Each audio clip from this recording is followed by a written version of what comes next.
పల్నాడు జిల్లా నరసరావుపేటలో బర్డ్ ఫ్లూకు సంబంధించి తొలి మరణం సంభవించింది. ఒక రకంగా చెప్పాలంటే ఆంధ్రప్రదేశ్ రాష్ట్రంలోనే ఈ బర్డ్ ఫ్లూకు సంబంధించి ఇది తొలి మరణంగా చెప్పవచ్చు. 2 ఏళ్ల చిన్నారి ఈ బర్డ్ ఫ్లూ ద్వారా మృత్యువాత పడినట్లు ఇందుకు సంబంధించిన వైరస్ డీటెయిల్స్ను కూడా వైద్య ఆరోగ్య శాఖ ప్రకటించింది. దీంతో రాష్ట్ర వ్యాప్తంగా వైద్య ఆరోగ్య శాఖ అప్రమత్తం చేస్తుంది. ఒక రకంగా ప్రజలెవరూ కంగారు పడాల్సిన అవసరం లేదని చెబుతూనే జాగ్రత్తలు తప్పనిసరి అంటూ పేర్కొంది. బర్డ్ ఫ్లూ అనేది దాదాపు ఒక 40 రోజుల కిందట అత్యధికంగా వ్యాప్తి చెందింది. నిజానికి మొట్టమొదటిగా గోదావరి జిల్లాల్లోనే ఈ బర్డ్ ఫ్లూ అనేది విస్తరించిందని చెప్పుకోవచ్చు. కోళ్లకు ఈ బర్డ్ ఫ్లూ అనేది వచ్చింది. వేలాది కోళ్ళు, లక్షలాది కోళ్ళు మృత్యువాత పడిన పరిస్థితి నెలకొంది. ఆయా ప్రాంతాల్లో జిల్లా అధికారులు కావచ్చు, కలెక్టర్లు కావచ్చు ప్రత్యేక సమీక్షలు నిర్వహించారు. ఎక్కడికక్కడ అప్రమత్తం చేశారు. చికెన్కు కొన్నాళ్ళు దూరంగా ఉండాలంటూ కూడా ప్రజలను అప్రమత్తం చేశారు. అలాంటి తరుణంలో లక్షలాదిగా కోళ్ళు సమాధి అయిన పరిస్థితులు, చనిపోయిన తర్వాత సమాధి చేసిన పరిస్థితులు కూడా నెలకొన్నాయి. అలాంటి పరిస్థితి నుంచి ఇప్పుడిప్పుడే తేలుకుంటున్న పరిస్థితులు కనిపిస్తున్నాయి.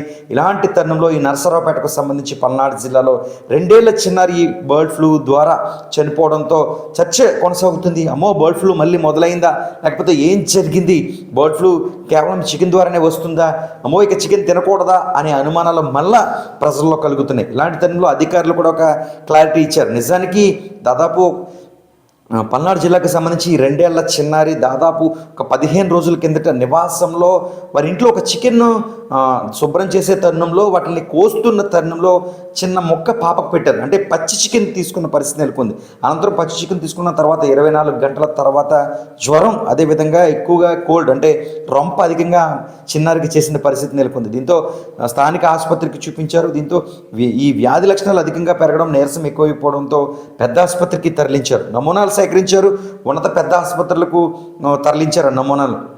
అనంతరం ఆ చిన్నారి ఈ శ్వాస తీసుకోవడం కూడా ఇబ్బంది పడి మృత్యువాత పడిన పరిస్థితి ఏమైనా నెలకొంది. నమూనాలు సేకరించిన తర్వాత ఆ నమూనాల ద్వారా ఇది బర్డ్ ఫ్లూకి సంబంధించి ఈ చిన్నారి అయితే మాత్రం బర్డ్ ఫ్లూ ద్వారా ఒక వైరస్, ప్రత్యేకమైన పేరుతో ఆ వైరస్ని పిలుస్తున్నారు. ఆ వైరస్తోనే చిన్నారి చనిపోయిందంటూ కూడా అధికారులు నిర్ధారించారు. తాజాగా నరసరావుపేట పల్నాడు జిల్లాకు సంబంధించిన నివాసానికి వైద్య ఆరోగ్య శాఖ బృందం అంతా కూడా చేరుకుంది.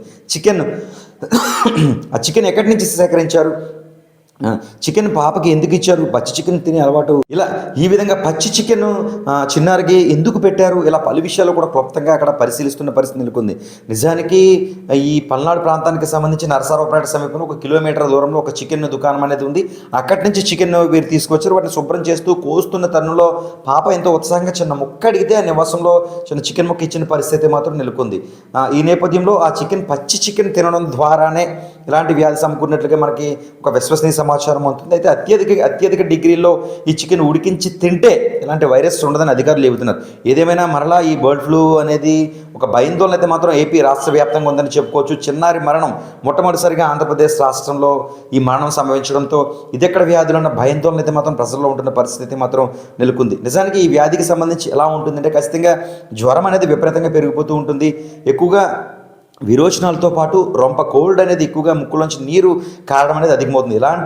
ఇలాంటివి ఉంటే ఖచ్చితంగా సమీప ప్రాంతంలో వైద్యులకు చూపించుకోవాలని చెప్పి వైద్య ఆరోగ్య శాఖ అయితే మాత్రం హెచ్చరికలు జారీ చేస్తుంది. ఏదేమైనా చిన్నారి మృతితో ఆ ప్రాంతం అంతా కూడా గతంలో శ్లోక సముద్రం మునిగిపోయిన పరిస్థితి నెలకొంది. అయితే ఈ బర్డ్ ఫ్లూతోనే చనిపోయింది అని తెలియడంతో మరింత బాధపడుతున్న పరిస్థితి నెలకొంది. ముఖ్యంగా పెంపుడు కుక్కలకు లేదా పక్షులకు వాటికైనా నీరసాలు ఉంటాయి, ఖచ్చితంగా వాటికి దూరంగా ఉండాలి.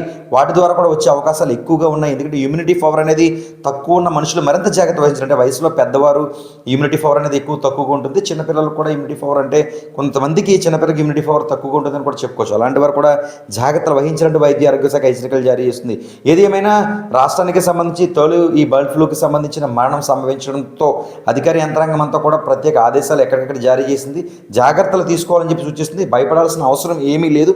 అత్యధిక డిగ్రీల్లో ఉడికించి తింటే ఎలాంటి ప్రమాదం ఉండదని చెబుతున్నారు. ఏదేమైనా పచ్చి ముక్క తినడం కారణంగానే నిజంగా చిన్నారి చనిపోయి దంటూ కూడా వైద్య అధికారులు చెబుతున్నారు. ఒక పక్క గత 45 రోజుల కిందటి వైరస్ కారణంగా అనేక కోళ్లు మృత్యువాత పడి ప్రజలకు ఎలాంటి ఇబ్బందులు లేనప్పటికీ కోళ్లు ఉడికించి తింటే ఎలాంటి సమస్య ఉండదంటూ కొంతమంది చికెన్ వ్యాపారులు కూడా ఉచిత చికెన్ మేళ ఏర్పాటు చేసి రాష్ట్ర వ్యాప్తంగా, తెలంగాణ, ఆంధ్రప్రదేశ్ రాష్ట్ర వ్యాప్తంగా ఉచిత చికెన్ ఫ్రై, చికెన్ కర్రీస్ పంచిపెట్టిన పరిస్థితి నెలకొంది.